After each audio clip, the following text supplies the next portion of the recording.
Stay tuned as we cover escalating attacks, stranded Americans, and global consequences as tensions with Iran grow. Also, shock emerges as a high-profile official is fired in Washington after weeks of controversy and pressure. And from the couch to the stadiums, football fans are thrilled as the 2026 NFL Draft is rapidly approaching, here on RMU Live.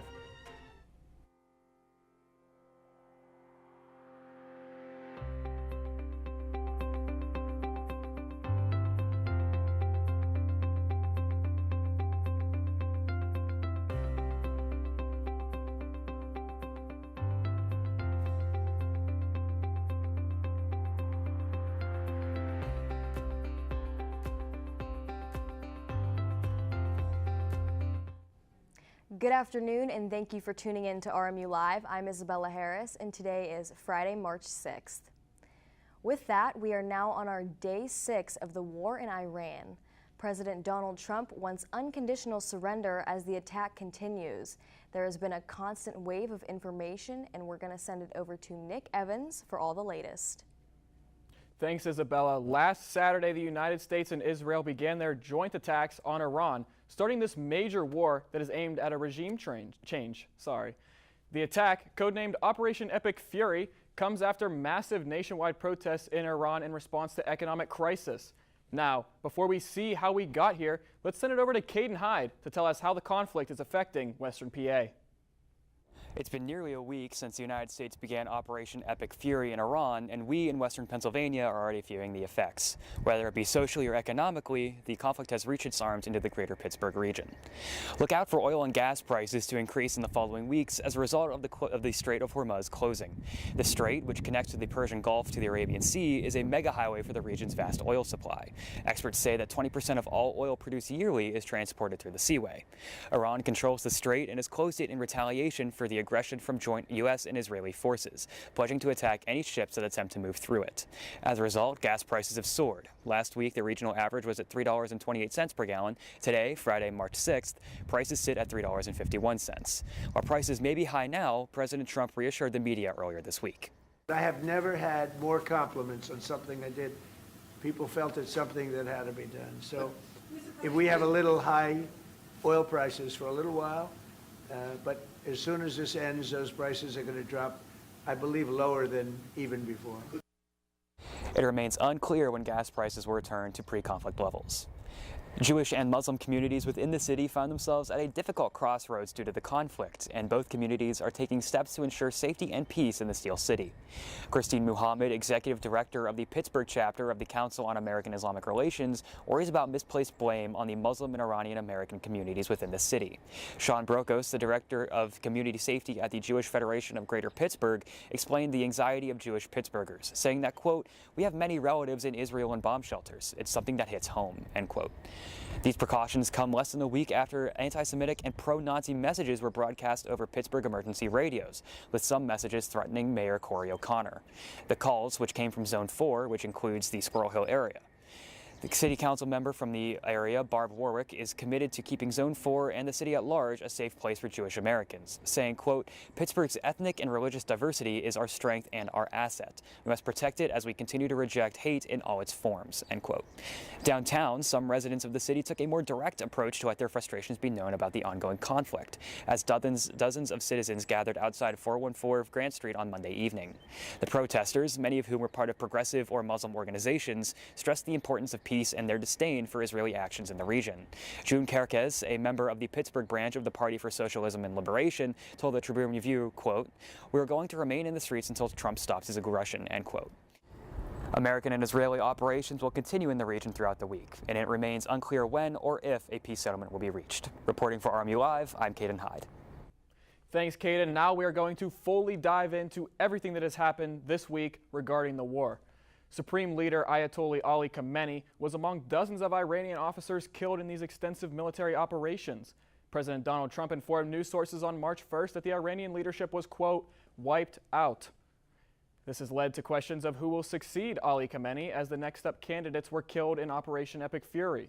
While it is hard to predict the future decisions of a regime like this, the late leader's second son, Mojtaba Khamenei, is the leading contender. Donald Trump has speculations of Mojitaba, who has never held an elected office and instead operated behind the scenes. In regards to the war beginning, Secretary of State Marco Rubio weighed in on USA involving themselves. Rubio stated that Israel was already planning to strike Iran, which would have led to the U.S. assets in the region being attacked. Rubio says the move by Israel pushed Trump's hand to take action. Let's listen to what Trump said in response to Rubio's statement. We were having negotiations with these lunatics, and it was my opinion that they were going to attack first. They were going to attack. If we didn't do it, they were going to attack first. I felt strongly about that. Trump also said that he feels the United States might have forced Israel's hand instead. The president said that Israel was ready and the USA was ready. This was the first time we heard President Donald Trump answering questions regarding the war. Due to retaliation from Iran, the United States allies are sticking close to the White House. Many Gulf states neighboring Iran that house U.S. military bases and key oil and natural gas producers for the world have been hit by Iran. The CIA headquarters in Riyadh on the U.S. Embassy compound was hit by a suspected Iranian drone Tuesday. Though no casualties were reported, this has led to some nations being forced to take action. Let's hear what President Trump said regarding this situation. They've hit Qatar, they've hit UAE, they've hit Saudi Arabia, they've hit Oman. They were helping us negotiate. They got hit. Everybody got hit because they're evil and they're bad. It's a bad seed, and somebody had to do it. And it should have been done sometime during a 47-year period because so much death has been caused by them. This decision by Iran to retaliate across the Middle East is seen as a crucial mistake. 3 high-ranking Arab diplomats pointed out that Iran has isolated Tehran and now angered its neighboring countries. And we are now in the 6th day of this conflict, and there are over 1,000 deaths reported in Iran as we speak. This war continues to escalate, so let's send it over to Sherelle Hubbard for the latest. In its 5th day, President Trump rates the U.S.-Israeli war with Iran a major success. Somebody said, on a scale of 10, where would you rate it? I said about a 15. Top defense officials say while Operation Epic Fury is still in its early days, the campaign is expanding. We will now begin to expand inland, striking progressively deeper into Iranian territory. We are accelerating, not decelerating. U.S. Defense Secretary Pete Hegseth also saying U.S. and Israeli air forces will take, quote, complete control of Iranian skies in under a week. And the Defense Department released a new video of a U.S. submarine sinking an Iranian warship in the Indian Ocean. According to a U.S.-based group, the human rights activist news agency, more than 1,000 people have been killed in Iran since the war began. The yeas are 47, the nays are 53. The motion to discharge is not approved. Meantime, a Senate push to rein in the president's Iran war powers failed, the Senate voting down the measure 47 to 53. At the very least, what we owe our service members is a debate, a public briefing, an explanation, an accounting of why this war and what its ends are. I'm Sherelle Hubbard reporting. Thanks, Sherelle. President Donald Trump has said that Iran is, quote, being demolished and that the United States is ahead of schedule. He also claimed that Iran no longer has their air force or air defense. Thank you, Nick. The United States has reportedly been struggling with the evacuation across the region. Can you tell us more about that? Yes, Isabella, I surely can. The State Department is scrambling to evacuate embassy staff and American tourists out of several locations around the Middle East, as the previously mentioned attacks on embassies continue at least 3 embassies in the region. Those embassies have closed as many Americans are searching for a way out. Let's listen in to Secretary of State Marco Rubio on the current plan to evacuate Americans from the Middle East. It'll be a variety of methods: charter flights, military flights and transports, expanded commercial opportunities, and in some cases land routes that will allow them to go to neighboring countries who might have open airports at that point. So it's a lot of different things here that need to happen in order to move people, but it all starts by knowing that you're there. It all starts by knowing that where you are and how we can get a hold of you. This struggle to evacuate has led to at least 6 American soldiers to have been killed, with what feels to be a lack of plan for getting Americans out of Iran. This is now placing pressure on President Donald Trump with criticism for how this all has unfolded. Isabella, The loss of American lives has now led many Americans to be in doubt about this war, right? That's right, Nick. A recent poll done by the New York Times is showing that most Americans are skeptical of the U.S. military action against Iran. The surveys were conducted after the start of a conflict found that a majority of Americans oppose the strikes or a broader war effort, with only about a quarter to roughly 2/5 supporting the military action. The polls additionally revealed that strong partisan divides, with Republicans generally more supportive of the military actions, and Democrats and independents are more likely to oppose it. Many top leaders have shared their concerns, such as Minority Leader Hakeem Jeffries. On the campaign trail, Donald Trump and Republicans promised not to get the American people into endless, failed, foreign, forever wars. And yet Donald Trump has just gotten America into an endless war that he acknowledges and plans to be endless, as was the case earlier today. And we've already tragically lost the lives of 6 American. For President Trump, some of the criticism coming from this is from his own base. Popular media figures such as Tucker Carlson, Megyn Kelly, and Matt Walsh have shared their concerns and disagreements with his recent decisions. Tucker Carlson took to his podcast saying, quote, "It's hard to say this, but the United States didn't make the right decision here. Benjamin Netanyahu did," end quote. Carlson was referring to the Israeli Prime Minister. Coming up next, who Trump announced as the replacement for crucial political role for the administration, as well as a breakdown of the key takeaways following the hour of questioning one of the most notable names in American politics, and how you might be able to avoid losing sleep this weekend as you prepare for this year's Spring Forward. After this.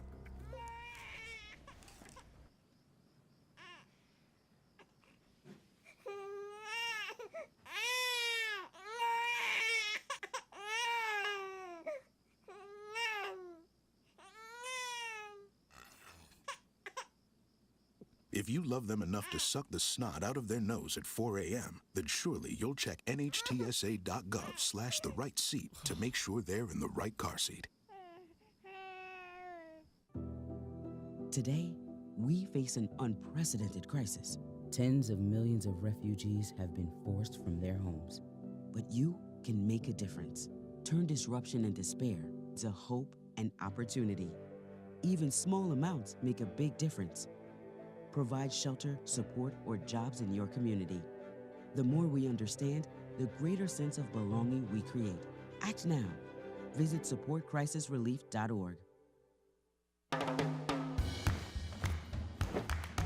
I don't want to talk about it.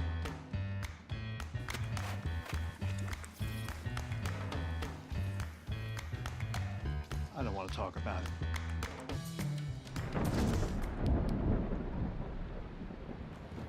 Families don't have to talk about everything, but they should talk about how to plan for an emergency.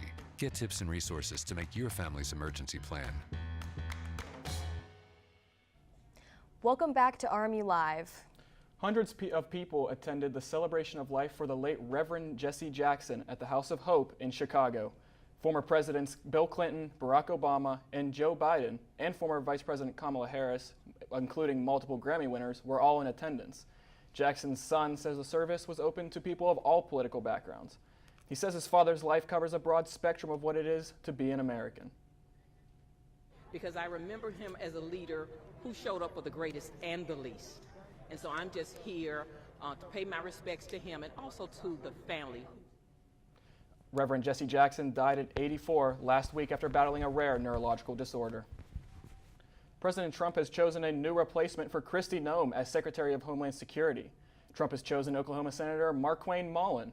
He posted to Truth Social explaining how tirelessly Mullen will work to keep the border secure and to stop migrant crime.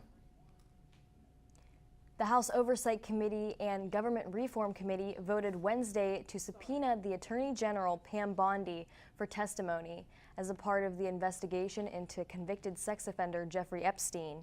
Kentucky Representative James Comer stated that Bondi has offered to provide a briefing to members at the Justice Department on any Epstein-related files. Investigators within the Epstein case held a closed-door deposition for former President Bill Clinton and former Secretary of State Hillary Clinton. Reporter M.G. Lee has the latest. Let's take a look. Did you ever witness Mr. Epstein sexually abuse or assault young women or girls? No. Former President Bill Clinton answering questions under oath about convicted child sex trafficker Jeffrey Epstein. Did you ever have sexual contact with any young woman or girl introduced to you by Epstein or Maxwell? No. As well as his own appearances throughout the Epstein files, including this photo of Clinton in a hot tub with a woman whose face is redacted. I don't know who that is.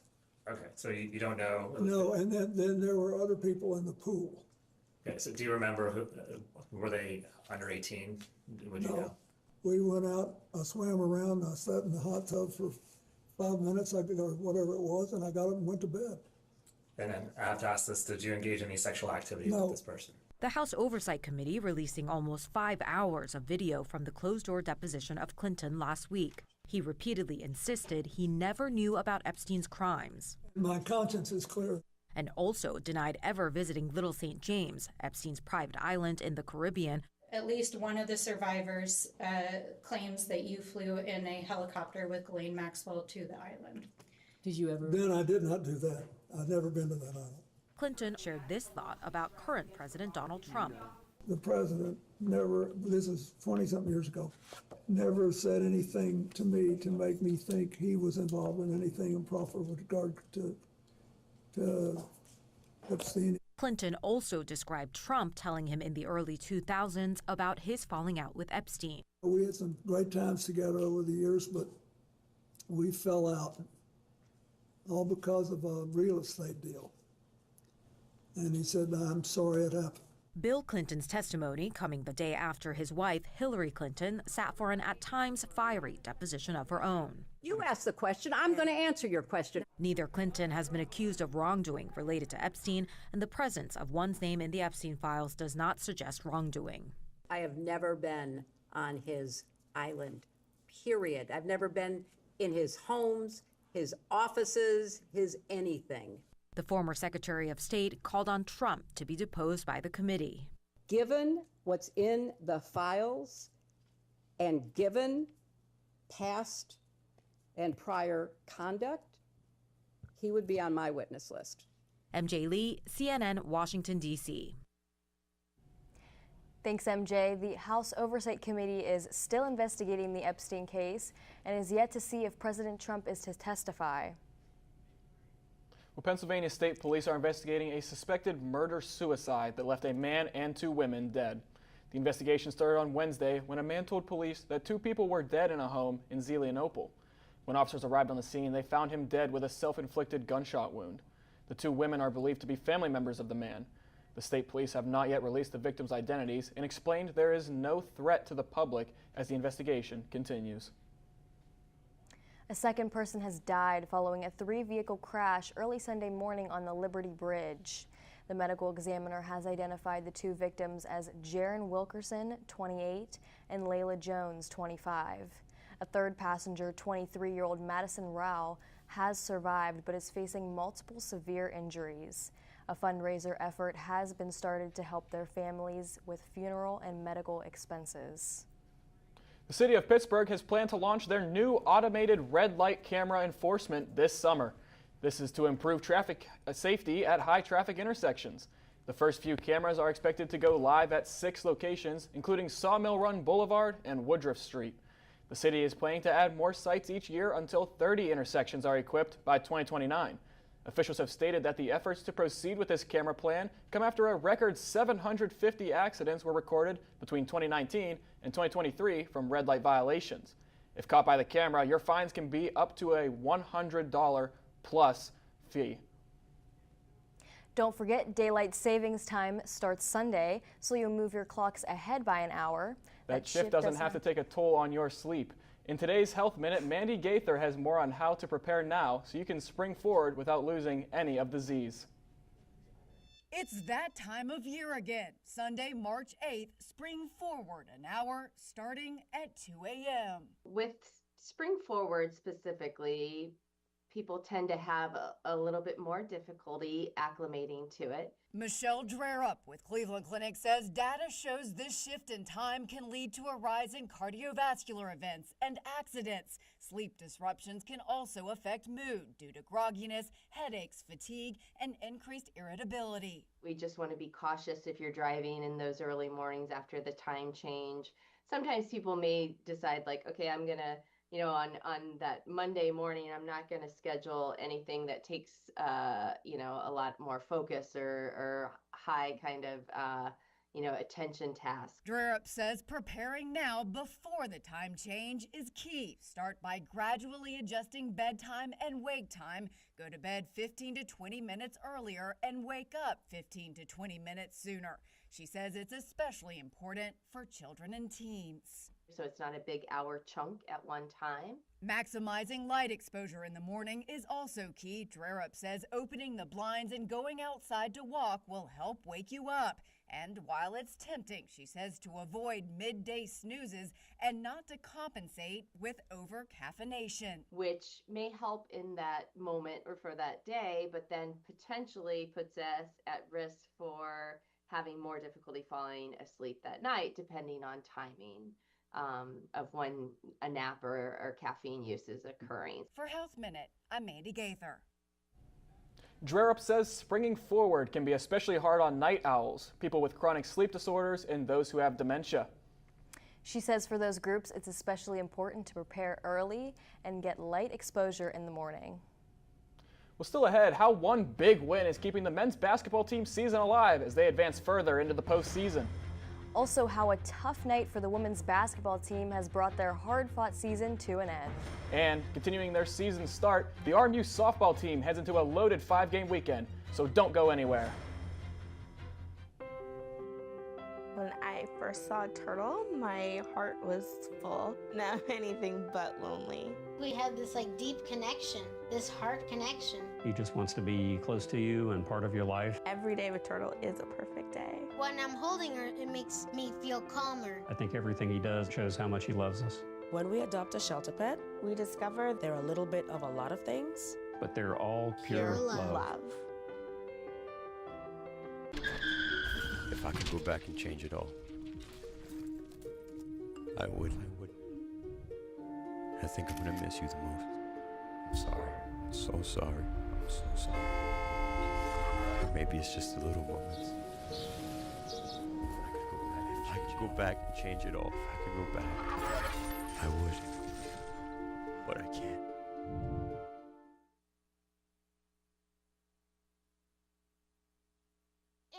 There was an old woman who lived in a shoe. She had so many children, she didn't know what to do.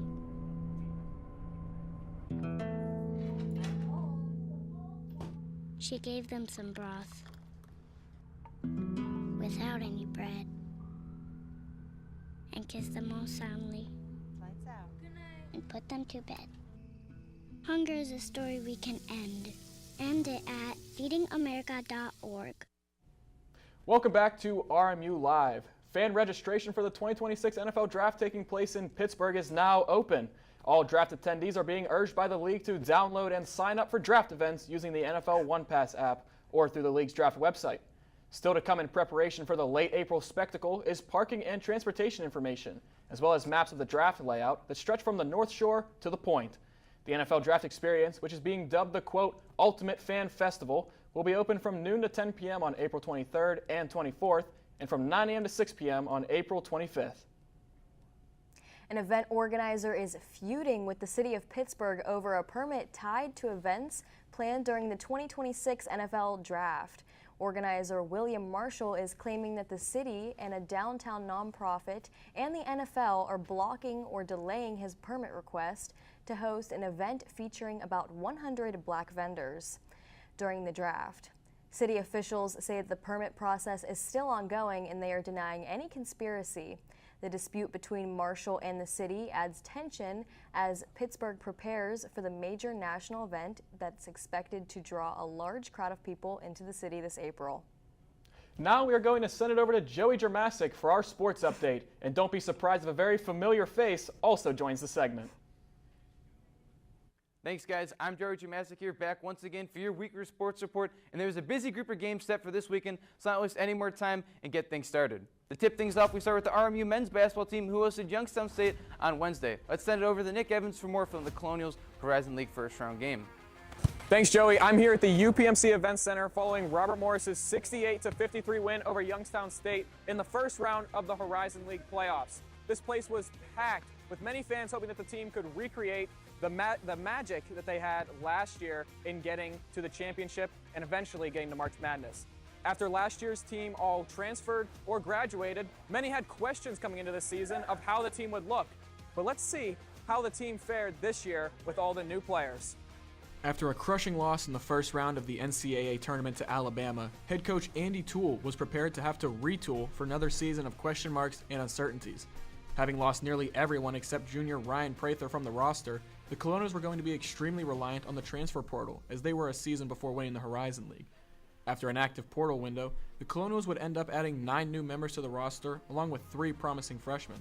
Deshaun Good, Nicholas Hitakudis, Darius Livingston, Caleb Brown, Albert Vargas, and Tazir Smith were among some of the big additions, with high expectations to go back to Indy and win another conference title. In the preseason, the Colonials were predicted to end 4th in the conference behind Milwaukee, Oakland, and Youngstown State. The 2025-2026 season started in Iowa as they took on former Colonial and Horizon League Player of the Year Alvaro Folgares and the Hawkeyes. Losing the season opener was expected, but the Colonials picked up a big-time win over Drake to tally themselves in the win column. After 2 wins over 2 Division III programs, the Colonials would then drop 2 straight to go down to 3-3. The Colonials started Horizon League play with Green Bay, and after a nail-biter, the Colonials showed to people that a repeat would be as hard as expected. They ended 10-5 going into the new year. The start to 2026 was not kind to the team as they dropped 3 straight and could not find a consistent offensive flow, which led to many of their struggles. The start of February is where some of last year's magic sparked the Colonials, which started with a win over the top seed, Wright State. The month of February saw the Colonials take down the top seed twice, and 2 different teams saw the Colonials take the 2 seed with wins over Oakland and Detroit Mercy. It was made clear after the win over Oakland that this team found its identity, which was second half domination. Deshaun Good was named Player of the Year, Ryan Prather Jr. was named to the second team, Nicholas Hitakudis found himself on the all-defensive team, and 3-time Horizon League Player of the Week, Darius Livingston, was placed on the all-freshman team. The Colonials' end-of-season push was good enough to end the regular season at number 2 and another home tournament game, this time with Youngstown State. The late February theme was in full effect as the Colonials would pull away from the Penguins to go back to Indianapolis. We will see how the boys fare in Indianapolis next week, and we really hope that they can continue the success that they have had in this latter half of the season. Back to you guys. Thanks, Nick. Once again, the Colonials will take on the 3-seeded Detroit Mercy Titans on Monday with tip-off set for 9:30 p.m. on ESPN2. Let's switch things over to the women's basketball team who traveled to Purdue-Fort Wayne for their first round game. And after keeping it close in the first half, the Colonials would fall to the Mastodons 73-43. In the loss, they played without head coach Chandler McCabe, who missed the game due to an illness. Not the ending that the team wanted, but they finished with 3 more wins than last year, so that's a step in the right direction for the Colonials. Let's get on over to the ice with the RMU men's hockey team. After finishing 3rd place in the AHA this season, they were awarded with the home playoff series for the first time since the 2020-2021 season. The Colonials will host number 6 Air Force this weekend in a best-of-3 series. Game 1 starts tonight at 7 p.m., Game 2 is set to start at 7 p.m. tomorrow night, and if necessary, a Game 3 will be played on Sunday at 5 p.m. If the Colonials were to advance, they would play next weekend in the AHA semifinals. Let's slide over to the diamond with the reigning Horizon League champions who have been up and down to start their season. After taking part in the Winthrop Invite and the Spartan Classic to start their season, the softball team currently sit at 5-4. This weekend, the Bats will be out once again this weekend as they are currently taking part in the Catamount Classic. After starting the day with a loss to Ohio University, the Colonials will take Western Carolina University at 5 p.m. this evening, matchups with the University of Pennsylvania and once again Western Carolina University tomorrow, ending up the weekend with Ohio on Sunday at 10 a.m. Let's stay outside with the men's lacrosse team who are currently coming off an 8-7 overtime victory over Hobart. The team are currently on a 3-game winning streak and have no intention to let that end. They take on Bellarmine before they get NEC play started next weekend. The game tomorrow is set at noon at Joe Walton Stadium. Over to the women's lacrosse team, we're currently on a 3-game losing skid after became 2 weeks ago. The ladies have fell to Cincinnati, St. Bonaventure, and most recently the Ohio State Buckeyes 17-3. The Colonials are back in action tomorrow after the men's game with a matchup with Binghamton. Game is set to start at 3 p.m. Now let's go downtown to talk about some Pittsburgh hockey, as the Penguins suffered a crushing 5-1 defeat last night versus the Buffalo Sabres at home. The Penguins currently hold a record of 31-17-13 and sit at second place in the Metro Division. The Penguins take on cross-state rival Philadelphia Flyers tomorrow at 5:30 p.m. at PPG Paints Arena. Well, that's all I have for you this week for your weekly sports report. I'm George Masick. Back to you guys. Thanks, Joey. That trip to Indianapolis for the men's team will surely be an exciting moment for Colonial fans. Staying on the topic of all things RMU, here on RMU-TV, we do more than just bring you the latest news on Fridays at 4 p.m. That's right. During the spring semester, we have RMU Focus on Mondays at 3 p.m., Sports Talk in the Berg at 5:15 p.m. on Wednesdays, and Colonial Sports Center at 9:30 p.m. every Thursday night. Make sure to tune in right here on RMU-TV. And make sure you're staying here because we'll be right back with Owen McLaren to tell you everything about this upcoming weather forecast. So stay tuned here on RMU Live. Bring it.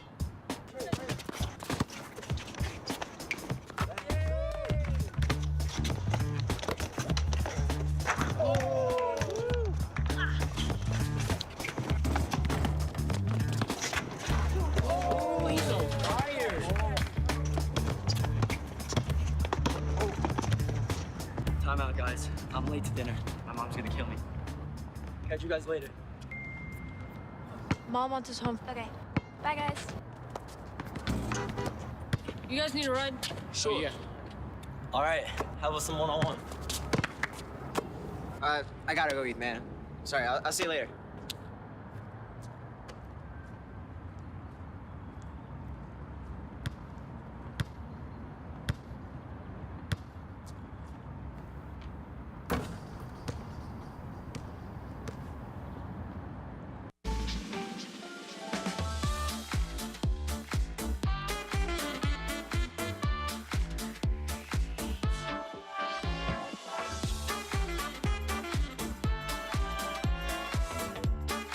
Before we celebrate the freedom most Americans have, we must fight for the freedom all Americans deserve.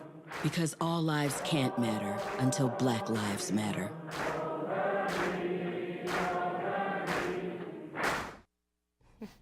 Welcome back to RMU Live.